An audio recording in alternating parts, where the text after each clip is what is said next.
rich, intellectually stimulating, you know, the best operas, you know, Prague, Vienna, and all of this. That's what we think of when we think Europe. It wasn't always like that. It just took a huge hit with the zombie apocalypse when the Roman government left. And all government became local, all government became small, all government became, I mean, France was pretty much a country. But other than that, everything was just so local, and local's bad, because then everybody's fighting everybody. And it's just, you know, I'm the king of Miami, and I'm going to go fight the king of Fort Lauderdale. After I beat him, I'm going to go to Key West and kill all those drunks. And, you know, I mean, you know, except I show up at Key West and I don't care, because it's Key West. You know, okay, take us over. You know, we don't care. We don't have government down here. You know, but I mean, you know, you're just creating people to fight. And it was just an awful fighting place.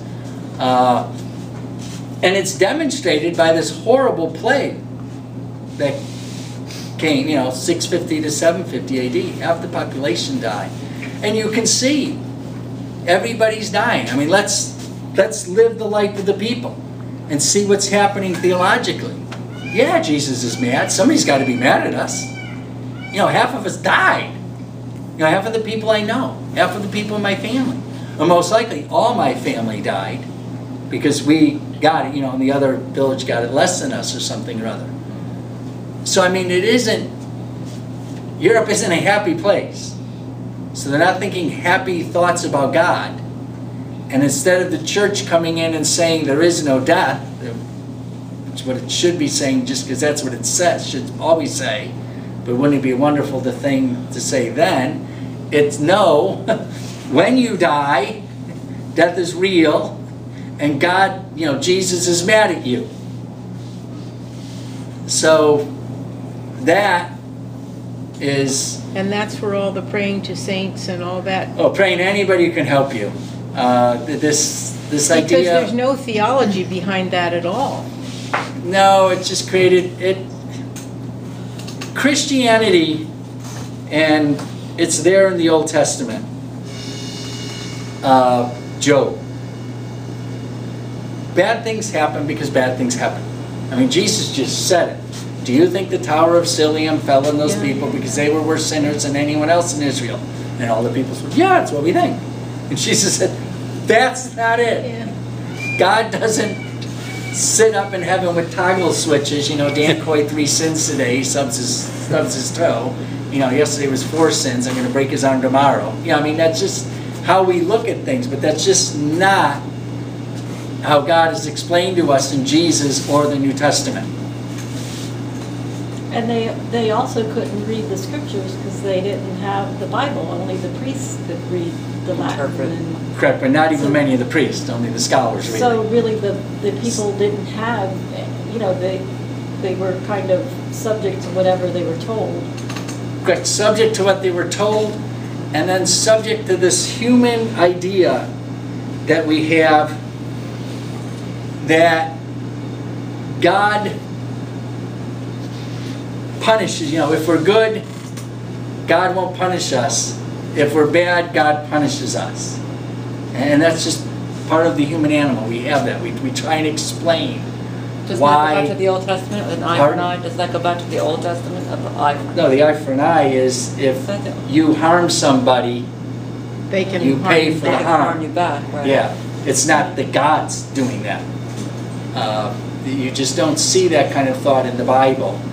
And you see the Bible even specifically speaking against that kind of thought. But people don't always listen to what they read, or they don't read it. God zapped some of those children of Israel out in the desert there. Well, I but mean, he got them good. Okay, but that's... But never should any of those type of examples, but never should any of those type of stories teach us that the Lord gives good things to those who haven't sinned today and bad things to those who have. That's just not a biblical teaching. Very popular teaching, it's just not in the Bible. So he's not showing favoritism. Pardon? He's not showing favoritism. Correct. I mean, you know, life goes on.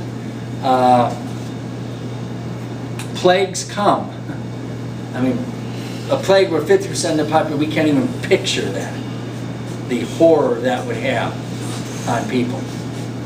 What that would do. You know, almost everybody's in mourning for somebody deeply. The whole economy dies. I mean, you just can't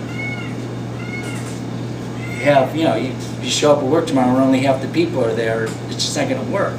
If only half the customers are there, it's not going to work. If only half the workers are there, it's not going to, I mean, just nothing's going to work anymore. And that was Europe. It was not a working place, really. And so the people are living poorly. Then the big plague we've all heard about, you know, the Black Plague, the Black Death, however you've heard of it. That's 348 to 352. And that's from Japan to Gibraltar. Basically everywhere but North and South America and Africa south of the Sahara. 3 or 13? Pardon? 330? 1350. 13. Yeah, just like 1350 right in the middle of it. Big difference. And that wiped out about a third of the population. Now, again, I'm saying in the intermittent times, we don't have a lot of prosperity going on here. It's just not going well for Europe in this regard, economically and all. For some places it is, for some kings it might be. It's just not the prosperous place we think of. After 1350, pretty near after that, but you know, starting in the 1400s, there comes an idea in the church that something's wrong here. This thing needs to be changed. And you know, Wycliffe is famous in England. Huss is famous in Germany. And it culminated, this idea of this great change that needs to be done, culminated in Martin Luther. In 1517, he was an Augustinian monk, the teacher, leader, brains of a seminary in Wittenberg in Germany. Real smart theologian, very good Catholic, but he just said the thing has to be changed. And what he pointed to is something I haven't mentioned until now purposely, are indulgences. The government is greater than the church. The government wants to control and tax. Well, the church can control. I mean, I represent the church, you represent the people. I can control you by telling you you're going to die and you're going to go to hell. But I got the way to heaven. And I got some sacraments, I got purgatory, I got Mary, I got all this stuff. So I can get you from here to heaven. How do I get your money? Because, you know, Jesus died on the cross. You know, Jesus never said, pay me. You know, Jesus died on the cross and rose again and said, there is no more death, and in me there is no more death. So you believe in me, you have faith in me, that there is no more death. So it's hard to get money out of that story. So I changed the story to, I put a lot of focus on that Jesus is mad, and I put a lot of focus on this thing I created called purgatory, and now I've got to get you, I can get you into purgatory for free, but to move your way up to heaven, you're going to have to indulge me. And I purposely chose the word because it's called indulgences. And how do you get an indulgence? You buy one. And the indulgences started with, 300-400 years prior to Luther. What happened in Luther's day was the Pope was building the Church of St. Peter's and Paul, which is there now, magnificent structure, and needed more money. So really ramped up the indulgence thing, needed the money. And a guy that we know, a Lutheran tradition, Tetzel, started, selling the indulgence, but everyone was selling it, just to bring the money in. And it brought money in, but it took the focus totally off Jesus. I mean, it was to the point where Tetzel said, and it's reported, and it's not anecdotal, we think, as soon as the coin clinks in the bottom of the box, your departed loved one is released from purgatory to the glories of heaven. I mean,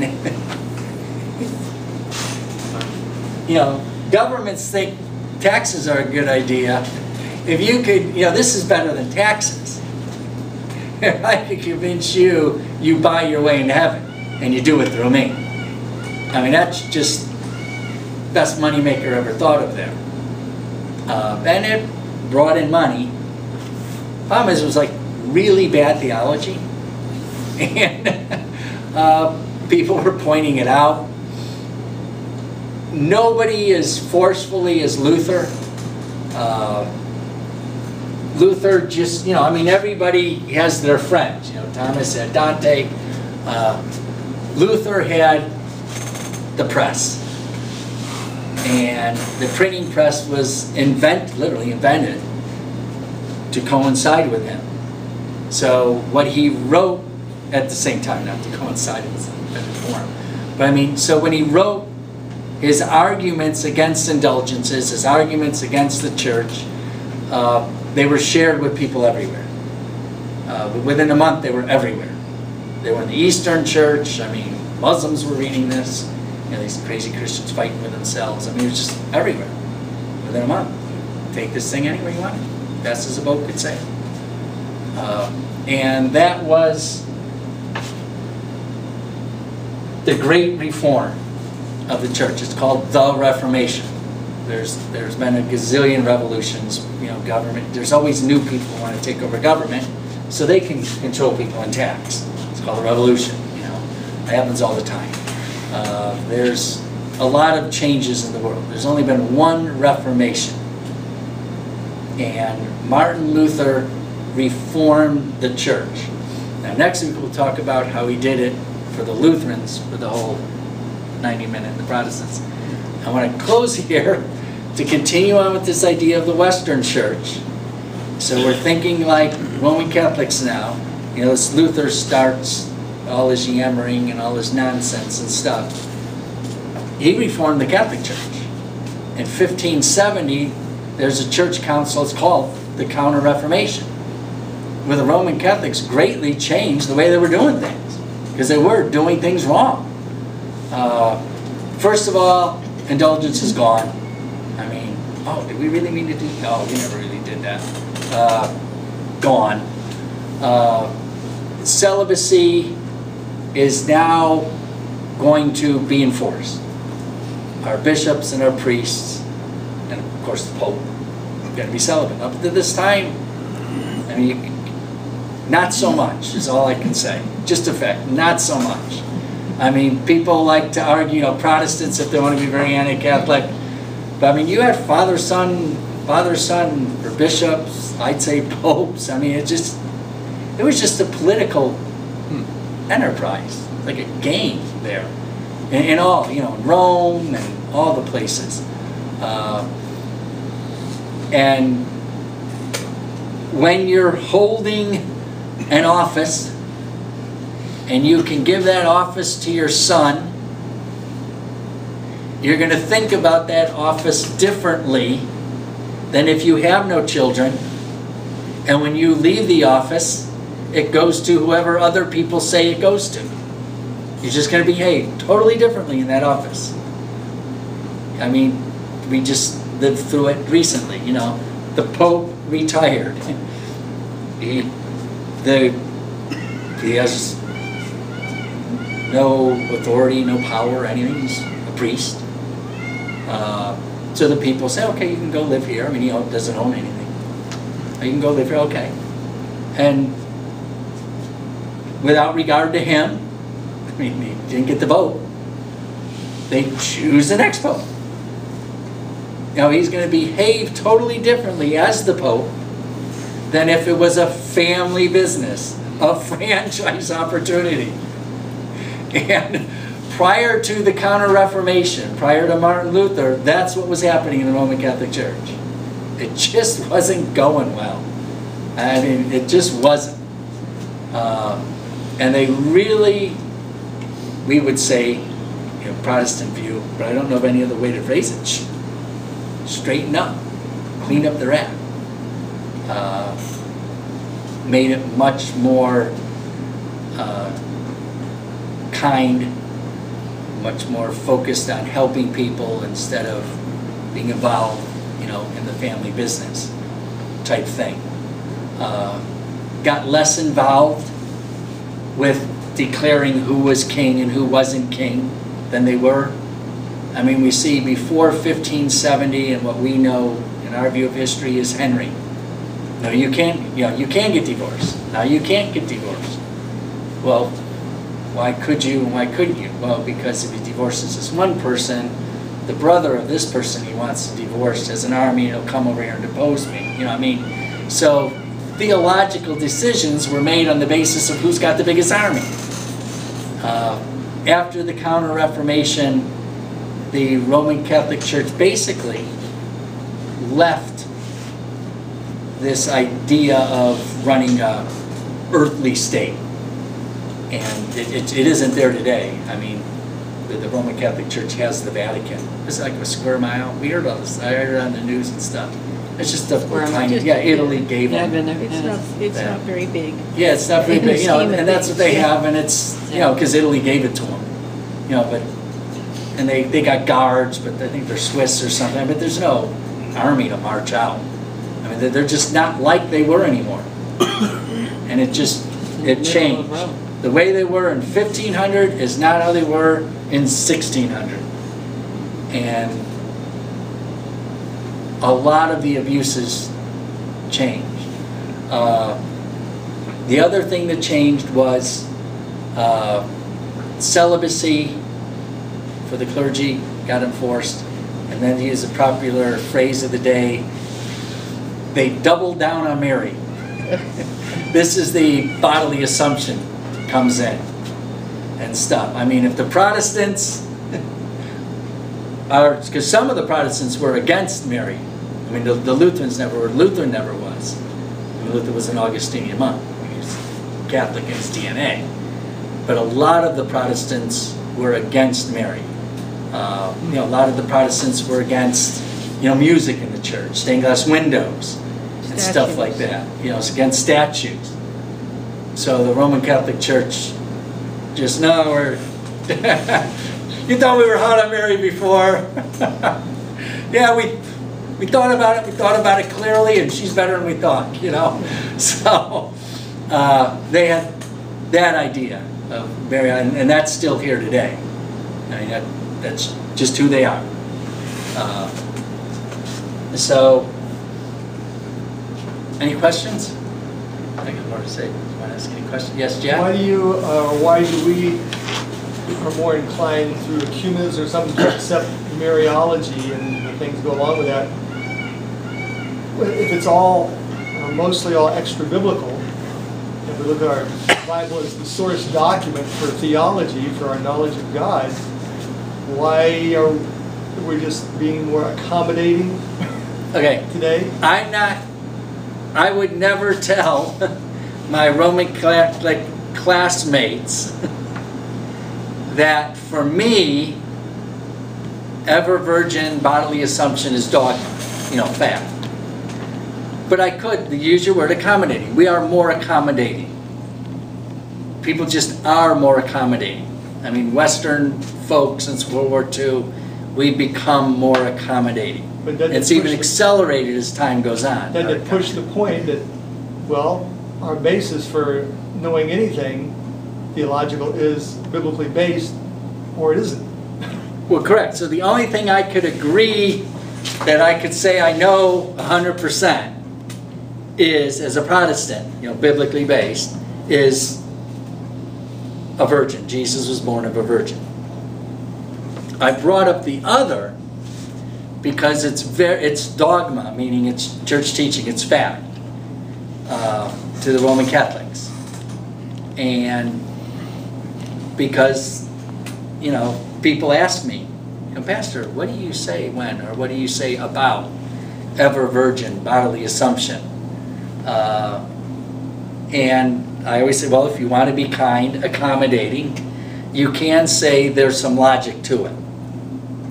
But it kind of attacks everything, quite a bit of what the Protestant church has created as structure as well. When you just go back to the New Testament, as you kind of encased it tonight, is telling Jesus and helping people is a very good summation of what's there. And when you go beyond that, you're kind of making up stuff. I agree. And next week we'll talk about the Protestants haven't been totally clean on not making up stuff. And the Protestants have been quite bizarre, silly, stupid at the things we have divided ourselves over. So, but we'll give that the time it deserves as Protestants. Clearly, a Roman Catholic would clearly say, no, it's not in the Bible that she's ever virgin. It's not in the Bible that she was bodily assumed. That's just what we've come to believe throughout our history. And they think that way. Roman Catholics have a view of the church and authority and of the teaching of the church that as teachings have developed over time, they are true teachings. Protestants don't share that idea. Our idea is, if it's not in the Bible, then it shouldn't be taught. Now, there are many, many instances when we make dogma over stuff that isn't in the Bible. The way we do that is we pretend and we say that this is the correct understanding of the Bible. And different views on baptism. Pardon? Like different views on baptism. Different views on baptism, different views on the Lord's Supper, different views on the ordination of women. Just different views on a lot of things. That's next week. A lot of things. Yeah, Politics. It's not politics, it's people Trying to get along together. trying, almost, I'd argue, not wanting to get along. Examples of, intersections in St. Louis where there's 4 churches. One's the German, the Swedish, the Norwegian, and the Finnish. And as time goes on and the grandchildren are in charge, well, now either we get along or we invent a theological reason why we're different. Once upon a time, we knew why we were different. We came from different countries, different backgrounds, felt comfortable worshiping in the language we heard our mothers sing the hymns in. But now we all speak English. Why aren't we them, Pastor? Well, let me tell you. That's Kiwanis. Pardon? That's Kiwanis. Is it? No. So, any other questions about getting ourselves up to the Reformation? Interesting. Sowing the seeds for a new one. A new what? A Reformation. Well, Protestantism. well, okay, let's talk about that for the last 6 minutes. Sowing the seeds for a new Reformation. The answer is no. The church is changing. It's changing dramatically. We're entering almost a non-denominational age. To think in terms of denominations is to think in terms that made a whole lot of sense to people in the 1600s. They don't make a whole lot of sense to people now. But it changes, and the church has always changed. What the Reformation did was it changed the church so dramatically that it changed the world. What Martin Luther said, and Martin Luther only spoke about the church, but he said, a priest, a bishop, and the pope cannot tell you whether or not you're going to heaven or hell when you die. If you have faith in Jesus, you're going to go to heaven. It's all about God's grace. And that message spread quickly, far and wide. Some people believed it. Even if they didn't believe it, they still got the idea that someone was out there, a smart guy, you know, Augustinian monk in charge of the seminary, he's a real smart guy, said that. If even for political reasons we're going to remain Roman Catholic, which a lot of it was politics, what areas became Protestant and what did. If the Pope, a bishop, and a priest can't tell me whether or not I'm going to go to heaven and hell, why can the King, the Duke, and the Lord tell me whether I should, you know, what I should plan? You know, why should an earthly person run my earthly life? Why can't I be free? If I'm free in my religious life, my spiritual life, and my relation to God, why can't I be free in my relation to everything? My relation to my earthly government. Luther destroyed the church's government of the people. The church no longer controlled the people. Gone. In doing that, he sowed the seeds, and I'd argue it's a direct line from Martin Luther to Thomas Jefferson. You know, we can throw off our government if we don't like it. And then we can be the new government. God's not going to be mad at us. Yeah, God's not going to be mad at us. We're even going to say God wants us to do it, which Luther never would have said. But, you know, everybody's always got to add God likes me into the argument. Taking the idea that God likes you out of it, you know, you have the right to, if you can get an army, get rid of the old government and become a new government. And then you get to control people and tax them. You know? But, you know, that's what government does. But Luther said the king's no longer there because God wants the king there. Bishop isn't even there because God wants the bishop there.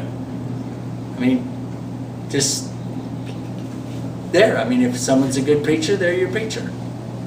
If someone builds you up spiritually, go to their church. If they don't, they're not magic. They're not appointed. You know, they're not sacred. They're not needed. Nothing's needed but you, the Holy Spirit, the fellowship of Christians. Go out there and talk about Jesus and help people. Well, and that affects